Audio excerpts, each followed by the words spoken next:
ବନଜଗ ଯାତ୍ରାର ଏହି ସ୍ୱତନ୍ତ୍ର ବୁଲେଟିନକୁ ସ୍ୱାଗତ କରୁଛି ମୁଁ ସଞ୍ଜୟ।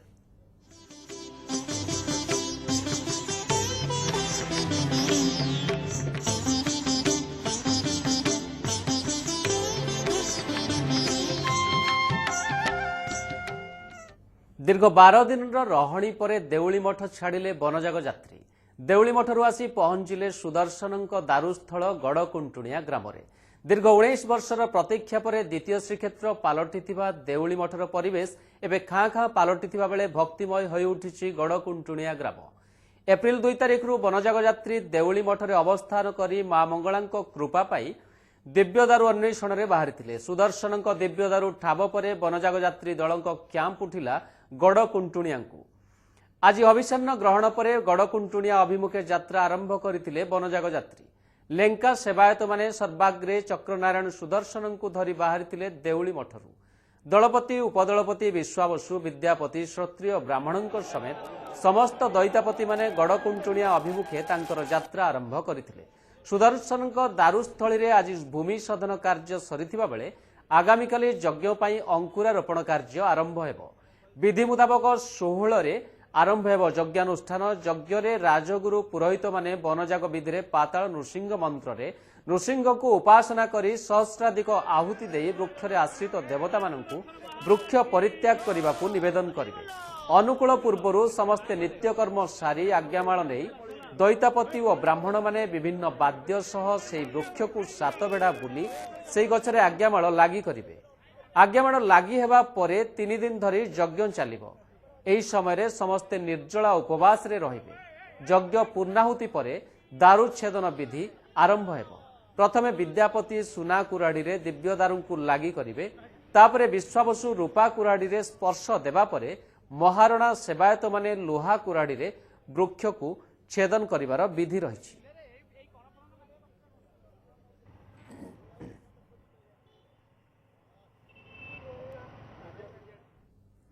ଆଜି ଦେଉଳି ମଠ ଛାଡ଼ି ହୀରାପୁର ଆସିଛନ୍ତି ଦଇତାପତିମାନେ। ମହାପ୍ରଭୁ ସୁଦର୍ଶନଙ୍କ ଦାରୁ ଚିହ୍ନଟସ୍ଥଳୀ ଗଡ଼କୁଣ୍ଟୁଣିଆଠାରେ ଚକ୍ରନାରାୟଣଙ୍କ ସ୍ଥାପନା କରାଯିବ। ଆସନ୍ତାକାଲିଠାରୁ ଯଜ୍ଞ କାର୍ଯ୍ୟ ଆରମ୍ଭ ହେବ। ଦେଉଳି ମଠ ଛାଡ଼ିଲେ ଦଇତାପତି। ହୀରାପୁର ଗଡ଼ଖୁଣ୍ଟୁଣିଆରେ ପହଞ୍ଚିବା ପରେ ଚକ୍ରନାରାୟଣଙ୍କୁ ସ୍ଥାପନା କରାଯିବ। ଏଠାରେ ନିର୍ମାଣ ହୋଇଥିବା ଶବରପଲ୍ଲୀରେ ଦଇତାପତିମାନେ ରହିବେ। ଯଜ୍ଞ ମଣ୍ଡପ ମଧ୍ୟ ପ୍ରସ୍ତୁତ ହୋଇଗଲାଣି। ଆସନ୍ତାକାଲିଠାରୁ ଯଥାବିଧି ଯଜ୍ଞ କାର୍ଯ୍ୟ ଆରମ୍ଭ ହେବ। ଏଠିକି ଆସିଲେ ଆମର ଯେଉଁ ଶବରପଲ୍ଲୀ ହେଇଛି ଶବରପଲ୍ଲୀରେ ସମସ୍ତେ ରହିବେ। ତାପରେ ଏଠି ଯଜ୍ଞସ୍ଥଳ ଯେତେ ଗୁଡ଼ିଏ କାର୍ଯ୍ୟ ଅଛି ସେ କାର୍ଯ୍ୟଗୁଡ଼ା କେମିତି ସୁନ୍ଦର ଭାବେ କରାଯିବ ତାକୁ ମୁଁ ତଦାରଖ କରିବା ପାଇଁ ଆସିଛି। ତଦାରଖ ପରେ ଆମେ ପ୍ରପରଲି ଆମେ ଠିକ୍ ଭାବେ ଦେଖିବା ଯେ ଠିକ୍ କାର୍ଯ୍ୟ ହେଲା ତାହେଲେ ମହାଯଜ୍ଞର ବ୍ୟବସ୍ଥା କାଲି ଠାକୁର ଗାଧେଇବେ। ପରଦିନ ସକାଳୁ ମହାଯଜ୍ଞର ବ୍ୟବସ୍ଥା କରାଯିବ। ଏବେ ତୀର୍ଥକ୍ଷେତ୍ର ପାଲଟିଛି ଗଡ଼ଖୁଣ୍ଟୁଣିଆ ଗାଁ। ମହାପ୍ରଭୁ ଶ୍ରୀ ସୁଦର୍ଶନଙ୍କ ଦିବ୍ୟଦାରୁ ଦର୍ଶନ ପାଇଁ ଏବେ ଭକ୍ତଙ୍କ ସୁଅ ବଢ଼ିବାରେ ଲାଗିଛି। ଏହାକୁ ଦୃଷ୍ଟିରେ ରଖି ପୋଲିସ ପ୍ରଶାସନ ପକ୍ଷରୁ ସମସ୍ତ ପ୍ରକାର ବନ୍ଦୋବସ୍ତ କରାଯାଇଛି। ବ୍ୟାରିକେଡ୍ ନିର୍ମାଣ ସହ ଶାନ୍ତି ଶୃଙ୍ଖଳା ପାଇଁ ଅଧିକ ସଂଖ୍ୟକ ପୋଲିସ ଫୋର୍ସ ମୁତୟନ କରାଯାଉଛି। जेहेतु बहुत भीड़ हम भक्त मानर निश्चय भक्त मानर नियंत्रण पाई श्रृंखलित भाव होगापाई आमको आउ फोर्स दरकार। तो से प्रकार रे जते फोर्स मांगथिले जते फोर्स दिया जायछि केते आ वर्तमान रे परिस्थिति देखि करी आ जदि फोर्स दरकार हेबो आहुरी दिया जीवो। दारुछेदन प्रक्रिया पर्यंत एबे गड़खुंटुणियारे समस्त रीतिनीति सह यज्ञ और पूजाविधि कराजिबो। श्री सुदर्शनଙ୍କ दारू କାର୍ଯ୍ୟ ସରିବା ପରେ ଅନ୍ୟ 3 ଠାକୁରଙ୍କ ଦାରୁ ଚିହ୍ନଟ ସ୍ଥଳକୁ ଯିବେ ଦଇତାପତି ସେବକମାନେ। ପୁରୀରୁ ଚିତ୍ତରଞ୍ଜନ ମହାନ୍ତି ଓ ହୀରାପୁରରୁ ନିରଜ ପଟ୍ଟନାୟକଙ୍କ ରିପୋର୍ଟ ନ୍ୟୁଜ 7। ଚଳିତ ବର୍ଷ ନବକଳେବର ପାଇଁ ବହୁ ପୂର୍ବରୁ ରାଜ୍ୟ ସରକାର ତାଙ୍କର ପ୍ରସ୍ତୁତି ଆରମ୍ଭ କରିଥିଲେ। ନବକଳେବରରେ 50 ଲକ୍ଷ ଭକ୍ତଙ୍କ ସମାଗମକୁ ଲକ୍ଷ୍ୟରେ ରଖି ସରକାରଙ୍କ ପକ୍ଷରୁ ଭିତ୍ତିଭୂମିର ବିକାଶ ପ୍ରକ୍ରିୟା ତ୍ୱରାନ୍ୱିତ କରାଯାଇଥିବା ବେଳେ ବନଯାଗ ଯାତ୍ରୀଙ୍କ ପାଇଁ ସମସ୍ତ ପ୍ରକାର ସୁବନ୍ଦୋବସ୍ତ କରାଯାଇଛି। ବନଯାଗ ଯାତ୍ରୀଙ୍କ ରହଣି ପାଇଁ ଦେଉଳି ମଠରେ ବ୍ୟାପକ ବନ୍ଦୋବସ୍ତ କରାଯାଇଥିବାରୁ ପ୍ରଶାସନକୁ ମିଳିଛି ବାହାବା। सेपटे समस्त दारुस्थली रे अस्थायी सबरपल्ली निर्माण ठारू आरंभ करी समस्त आनुषंगिक व्यवस्था सह सुरक्षा व्यवस्था को सुचारू रूपे परिचालना कराजिबो बोली कहिसंती पुरी जिल्लापाल। तांकु भेटिसंती आम प्रतिनिधि चित्तरंजन महांती। दर्शक माने प्रबल संख्यार भिड़ हे आगक आहरी भिड़ हे जगन्नाथ दारू हे बड़ ठाकुर हे पुणी सुभद्रा हे ये समस्त दारू सर कि भाव में प्रशासन पक्षर कि भक्त मान व्यवस्था कराई। इनफैक्ट ऑलरेडी आम देखु जो बहुत अधिक संख्यार भक्त मैंने पहुंचुं जो सुदर्शन दारू चिन्हट अच्छी सेठी भक्त मान सुविधार दर्शन हे जो आम बैरिकेड करके सुरक्षा दृष्टि सुरक्षा को आखि आगे रखी सफिशिएंट पुलिस फोर्स मुतयन कर पीवाई ड्रिंकिंग वाटर मेडिकल एड आउ जमती बर्तमान खरा भी होची तो तापई मध्य से तांका पई शेड मध्य करिवार व्यवस्था करा जायछि। निश्चित भाव में देउळ मठरे जो भलिया भाव में सुबंदोबस्त करा जायथिला गोटे समस्त प्रशंसा करुछंती किभली भाव में केते दिन पूर्व आपण करथिले आ कोभली भाव में आपण एठी करथिले जहाँकि ये गोटे अविस्मरणीय ही रहिला दैतापति माने कहबा सहित ब्राह्मण माने भी कहउछंती कोन सर कहबे विषय रे देउळी मठरे जो व्यवस्था थिला तो बहुत समय चलतिला माने प्राय वर्ष खंडे इथिरे सब नुआ इंफ्रास्ट्रक्चर डेवलप करा जायछि तापई वर्ष पूर्व प्लानिंग चलतिला तो एबे जोटा रहिछि सिमिलर स्टैंडर्ड तो आमे डेफिनेटली जो भी दारूटा हम से आम पाखे से समय नथिबो किंतु आम हार्डली गोटे बा 2 दिन आमको मिल तो से गोटे 2 दिन टाइम भितर जिते आम मैक्सिमम सुविधा हो पार आम तार व्यवस्था सब करुचु आउ डेफिनेटली गोटे जो एक्सपेक्टेशन बर्तमान प्रशासन तरफ प्रशासन प्रति रही आम निश्चय मीट कर। सुनसान हो पड़ी देउली मठ 12 दिन रही शेष होईची दैतापतिंकर आउ देउली मठरे शोभिबनी बनजाग यात्री जप तपर शब्द आज दैतापति माने छाड़िछंती देउली मठ पुणी आगामी नवकलेबर को अपेक्षा करिबो देउली मठ। ये थिला चलित शताब्दीर प्रथम नवकलेबर जहाँकि बनजाग यात्रार एवं देउली मठ अभियानर आज थिला शेष दिवस एबे किंतु देउली मठ हो जाइछि सुनसान सबुआड़ शांत परिवेश। देउली मठर गोटे लोभ लगी आम सागे गोटे मोह लगी ताकू छाड़ी जाऊँ मन दुख लगुच आउ गोटे दुख लगुच एडे बड़ सुंदर संस्था होती यदि सरकार बजाय न रखिए सुरक्षा न करेंगे ताले मठटी नष्ट हो सरकार को मोर भी अनुरोध जमती ये मठर सुरक्षा हो आगामी कलबल तो आम थी नथु जो मैंने आसवे से गोटे दर्शनीय स्थान ही रनेक लोक माँ मंगला को दर्शन कलापर एठिक आसवे दर्शन करेंगे बहुत खुशी लगे। गोटे छता तले आम सब भाई मान एकाठी थिलु ए मौका बोधे आमर आउ जीवन न मिल पारे कहीं 20 वर्ष किए थब किए नथब कुआर जुग भी जाइथब आमर आगामी पीढ़ी आम पिलाମାନେ से वरिष्ठ होते से आम देखा चाहू एमती तेमाने सब गोटे भाईचारा रखियो समस्ते भाई भाई प्रभु आमको केते बड़ गोटे देइजंती आशीर्वाद एवं पावर देइजंती आम केते विश्वास रे आम आज कोटी कोटी लोकंकर जे स्वयं भगवान को लेकिन आम जीवु आमको स्वप्नादेश होची एटा जगन्नाथंकर आशीर्वाद एवं भक्तों का आम पर विश्वास आम से भाव में प्रभु को लेकिन जीवु। आउ सुबिबनी संध्या हेले से भजन कीर्तन आउ सुबिबनी से सेवायत मानकर कंठरू जपतप गुणुगुणु शब्द सबकिछि शांत अपेक्षा करिब देउली मठ पुणी केबे आसीब जोड़ा आषाढ़ पुणी हेब नवकलेबर। एमती आम बाप गोसाई बापंकर परंपरा आम निज घर सेमती बनजाग समय नवकलेबर पड़े देउली मठ होची आमर परंपरा आम बाप गोसाई बाप समस्ते आसिक नवकलेबर एठी रहंती एवं एठी ठाकुर को पाती एवं तापर नहींकि श्रीक्षेत्र को जाती जेहेतु आमर यहाँ माटी आम बन जगह ठीक आसीचु जिते माटी छाड़ी जाबू जमती गोटे सरकार चाकरिया 10 वर्ष 20 वर्ष गोटे क्वार्टर रहा बदल हो जाए से क्वार्टर छाड़ी मोह छाड़ी सेमती आम छाड़ी जीव आमको बहुत कष्ट लगुच फेर केबे 19 वर्ष हम आम आसीपारू कि ना कि आम पिला माने आसवे यहाँ सबुठ दुखदायक दिवस आज। दैतापति मानक समस्त समेत समस्ते ये पाद रखिए एवं से खुशी रे विभोर हो देउली मठ परिसर कैमरा पर्सन निरंजन दुर्गा सहित चित्तरंजन महांती न्यूज 7। महाप्रभुଙ୍କ महालीला नवकलेवरे सगड़ी सेवकଙ୍କ भूमिका गुरुत्वपूर्ण। बही बनजाग यात्रा दैतापति माने श्रीक्षेत्रु बाहरिबा बेले सगड़ी सेवक माने मध्य तांको सहित एही यात्रा सामिल होइथांती। दारू अन्वेषण ठारू छेदन परे श्रीक्षेत्र को नेबा पर्यंत एही सगड़ी सेवायत तांकर सेवा प्रदान करिथांती। देउली मठरे एही सगड़ी सेवकଙ୍କୁ भेटिथिले आम प्रतिनिधि चित्तरंजन महांती।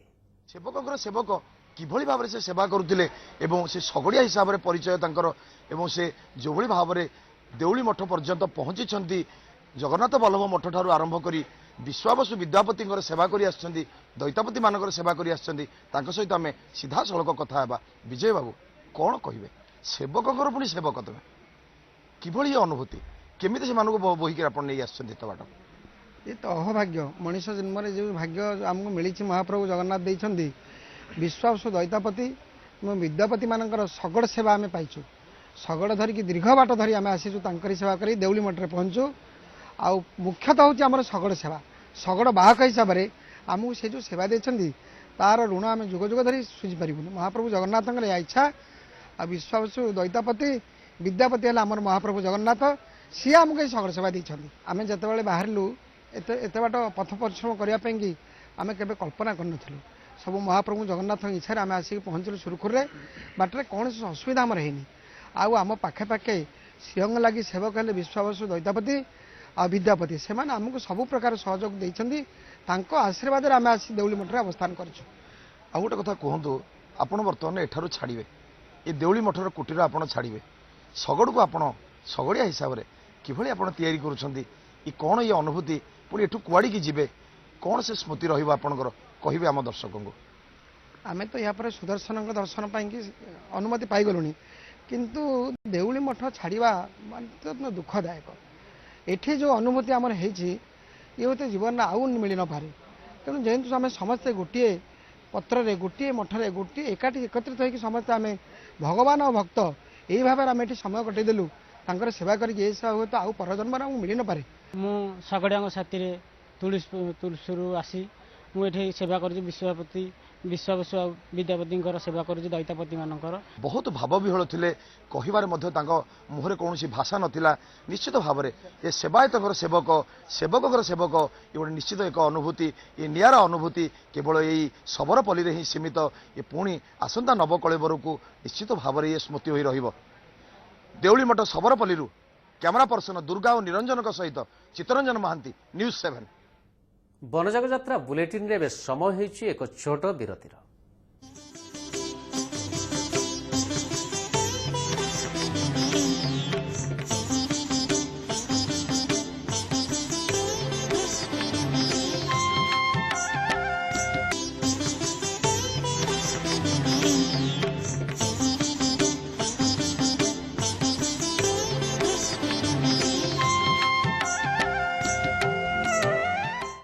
विरति परे स्वागत।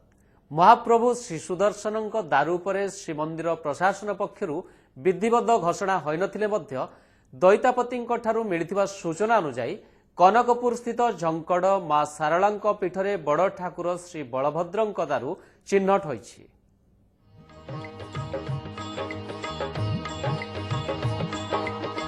मां सारला मंदिर निकटरे बड़ ठाकुर श्री बलभद्र महाप्रभुଙ୍କ दिव्य दारू सूचना पाइबा परे स्थानीय अंचल रे सृष्टि होइछि भावावेग परिवेश। पाखरे थिबा निम्ब वृक्ष जे महाप्रभुଙ୍କ दारू हेबो से कथा चिंता कला बेलकु भाव विह्वल होई पडुछंती श्रद्धालु। आसीथुलु आमे मां को दर्शन करिया पय किंतु सुनिलु दारू को बहुत खुशी माने एते खुशी जे कांदो आखिरु लुह कमुनी। दारू चिन्हट पाई जाइथिबा दैतापति माने एही दारू रे थिबा समस्त लक्षण को अति पाखरु निरीक्षण करिसंती। एहा परे दारू मूल रे थिबा चांदिनी को भांगी दिया जाइछि। दारू चारि पाखरे ब्यारिकेड निर्माण करा जाइछि। श्रद्धालु मानकर भिड़ दर्शाई देउछि जे बड़ ठाकुर बलभद्रंकर दारू एही दिव्य दारू रूपे रत्नसिंहासन रे विराजमान करिवो एवं दिव्य दारू रे जे दिव्य लक्षण गुडी को देखा देइछि एवं सेथिरे अछि पद्म फूलर खोसा हळ मुसळ गदा एहा दर्शाउछि ए माटी पवित्र ए जागा पवित्र ए पीठई पवित्र।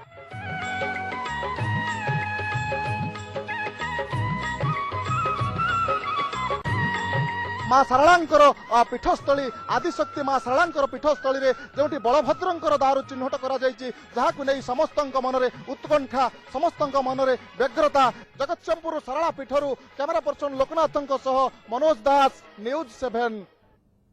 ଜଗତସିଂହପୁର ଜିଲ୍ଲା ବିରିଡି ବ୍ଲକ अंतर्गत अडंग गाँव में नीलकंठेश्वर मंदिर निकटने मां सुभद्रा दारू चिन्हट होता सूचना रही। दैतापति सेवक मैंने सेठाकु जाई समस्त लक्षण निरीक्षण करने पर पूजार्चना कर फेरी।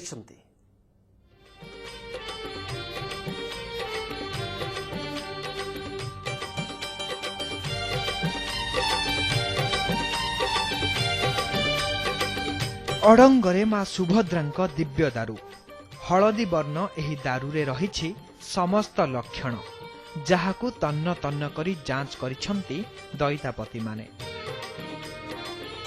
श्री जगन्नाथंक बाड़ग्राही एवं मां सुभद्रांक बाड़ग्राही जाई एहार निरीक्षण करिछंती।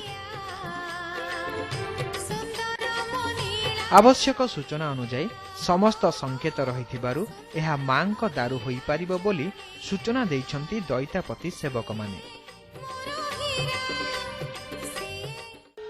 एटा आमे फाइनल करे जाउछु सुभद्रा केना आमे गोटे दारू काली फाइनल कर दैछु।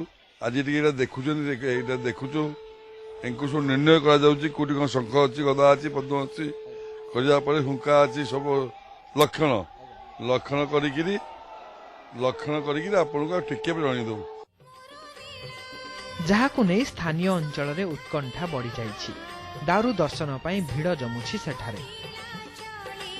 चिन्हट प्रक्रिया चली जदि प्रकृत में नीलकंठकर इच्छा थाए एवं जगन्नाथଙ୍କର इच्छा थाए दारू पाई जाए ताल निश्चित भाव आम गर्वर विश्व महात्मा जी जगन्नाथଙ୍କର सेवारे ये दारू लागिब।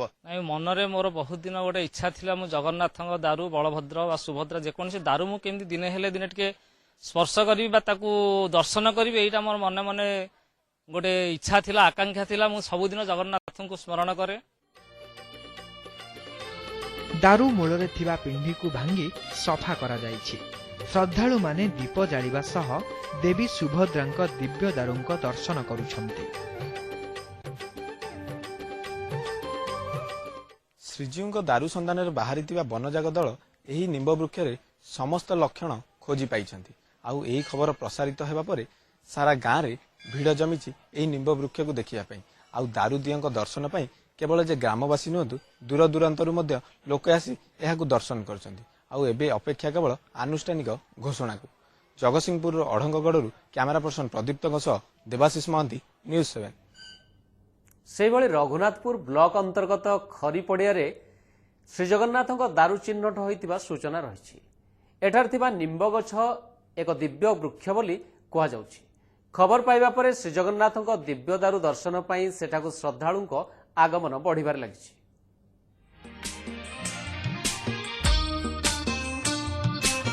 प्रतीयमान हेउछि शंख चक्र गदा पद्म चिन्ह। दीर्घ वर्ष धरी वृक्षमूल पूजा हेउछंती महाप्रभु श्री जगन्नाथ। दारूंक लगी साहाड़ा गछ और उई हुंका मध्य रही। 150 वर्षरु अधिक पुरातन एही वृक्षटी जगतर नाथ श्री जगन्नाथंकर दारू हेबा पई सर्वलक्षण युक्त बोली कहा जाउछि।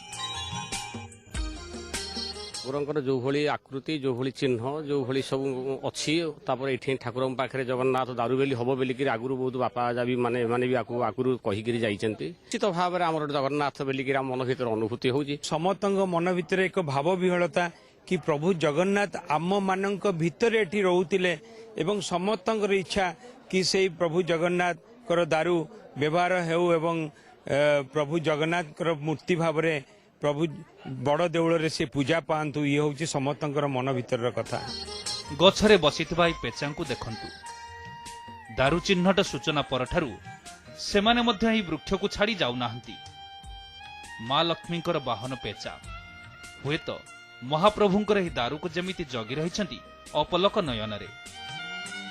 सेही भली विश्वनियंता जगतर नाथ श्री जगन्नाथंकर दारू सहित समस्त श्रद्धालुंकर भावावेग जोड़ी होई रहिथिबारु सेही दिव्य दारूंक दर्शन पई भक्तंकर भीड़ जमीबारे लागिछि। ଠାକୁର ବି ଏଠି ଶଙ୍ଖ ଚିହ୍ନ ଅଛି, ଚକ୍ର ଚିହ୍ନ ଅଛି, ଉପରେ ପେଚା ବସିଛନ୍ତି, ହାତୀ ଶୁଣ୍ଡ ବି ଅଛି। ଏହାକୁ ଦେଖିକି ଲକ୍ଷ୍ୟ କରୁଛନ୍ତି ଦାରୁସି। ନିଜକୁ ଆତ୍ମସନ୍ତୋଷ ଲାଗିଲା ଆଉ ବହୁତ ଗର୍ବ ଫିଲ୍ ହେଲା ଯେ ଏଇଭଳିଆ ଜାଗାରେ ଆମର ଦାରୁ ମିଳିଛି। ସେଥିପାଇଁ ମୁଁ ବହୁତ ଧନ୍ୟବାଦ ଦେବି ସମସ୍ତଙ୍କୁ। ଆଉ ମୁଁ ଗୋଟେ ଥର କହିବି ଆଉ ସମସ୍ତଙ୍କୁ କହିବି, ରିକ୍ୱେଷ୍ଟ କରି କହିବା ପାଇଁ, ଜୟ ଜଗନ୍ନାଥ।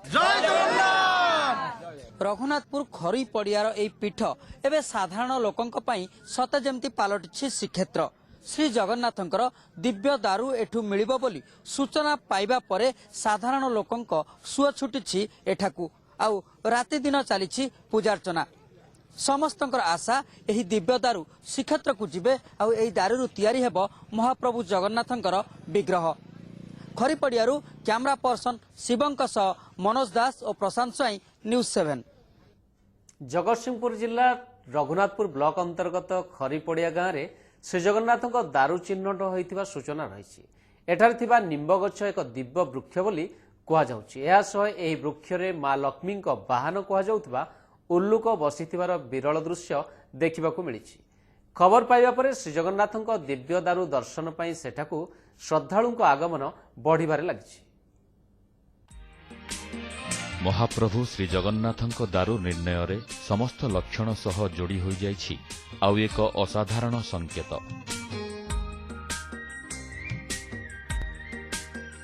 ତାହା ହେଲା ବିରଳ ଧଳା ଉଲ୍ଲୁକ। ଜଗତସିଂହପୁର ଜିଲ୍ଲା ପୁରଣ ନିକଟରୁ ଏହି ଦାରୁ ଠାବ ପରେ ଏଭଳି ଏକ ଉଲ୍ଲୁକକୁ ଦେଖିବାକୁ ମିଳିଥିଲା ଏହି ଦାରୁ ବୃକ୍ଷରେ। ଚାରିଆଡ଼ ହରିବୋଲ ହୁଳହୁଳିରେ କମ୍ପି ଉଠୁଥିବା ବେଳେ ଉଲ୍ଲୁକଟିକୁ ଦେଖି ସାଧାରଣ ଭକ୍ତମାନେ ଏହା ଶୁଭର ସଂକେତ ମନେ କରୁଥିଲେ। ମହାପ୍ରଭୁ ଶ୍ରୀଜଗନ୍ନାଥଙ୍କ ପ୍ରାଣପ୍ରିୟା ପତ୍ନୀ ଲକ୍ଷ୍ମୀଙ୍କ ବାହନ ଏହି ଉଲ୍ଲୁକ। ଦାରୁସ୍ଥଳରେ ଏହାର ଦର୍ଶନ କରି ଭକ୍ତମାନେ ଭାବ ବିହ୍ୱଳ ହୋଇପଡ଼ିଥିଲେ। ଉଲ୍ଲୁକ ଏପରି ଏକ ପକ୍ଷୀ ଯିଏ ଦିନରେ ଶୁଏ ଆଉ ରାତିରେ ଚେଇଁ ରହିଥାଏ। ଏହା ପଛରେ ଗଭୀର ଆଧ୍ୟାତ୍ମିକ ତତ୍ତ୍ୱ ରହିଛି। ଏହା ସାଧନା ଓ ସ୍ଥିତ ପ୍ରଜ୍ଞର ଲକ୍ଷଣ। ମା ଲକ୍ଷ୍ମୀ ହୁଏତ ଏହି ବାର୍ତ୍ତା ସମାଜକୁ ଦେବାକୁ ଉଲ୍ଲୁକକୁ ବାହନ ଭାବେ ଗ୍ରହଣ କରିଛନ୍ତି। କରୁଣାମୟୀ ମା ସାଧାରଣ ମଣିଷଙ୍କୁ ନିଜ ଭିତରୁ ଅନ୍ଧାର ହଟାଇ ଜ୍ଞାନର ଆଲୁଅ ବିତରଣ ପାଇଁ ଏହି ବାହନ ମାଧ୍ୟମରେ ସଂକେତ ଦେଇଛନ୍ତି। ଏଠାରେ ଦାରୁବୃକ୍ଷରେ ଏପରି ଧଳା ଉଲ୍ଲୁକ ବସିବା ପ୍ରଭୁଙ୍କ ଦାରୁ ନିର୍ଣ୍ଣୟରେ ଏହା ଏକ ବିରଳ ସଂଯୋଗ।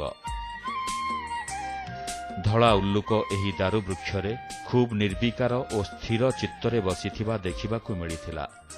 ଭକ୍ତଙ୍କ ପ୍ରବଳ ଗହଳି ସତ୍ତ୍ୱେ ସେ ଧ୍ୟାନମଗ୍ନ ଭଳି ବୃକ୍ଷ ଡାଳର ମଧ୍ୟଭାଗରେ ବସିଥିଲା।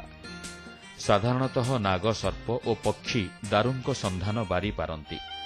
ତେଣୁ ମହାପ୍ରଭୁ ଜଗନ୍ନାଥଙ୍କ ଦାରୁରେ ଏଭଳି ଉଲ୍ଲୁକ ବସିବା ସାଧାରଣ ଲୋକଙ୍କ ମଧ୍ୟରେ ଆଧ୍ୟାତ୍ମିକ ଭାବାବେଗ ସୃଷ୍ଟି କରିଛି। ଆଉ ଶହ ଶହ ଲୋକ ଏହି କ୍ଷେତ୍ରକୁ ଧାଇଁଛନ୍ତି ଏଠାରେ ଦାରୁ ବ୍ରହ୍ମଙ୍କ ଦର୍ଶନ ପାଇଁ।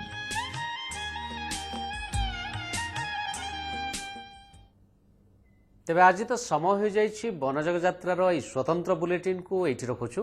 ଜୟ ଜଗନ୍ନାଥ।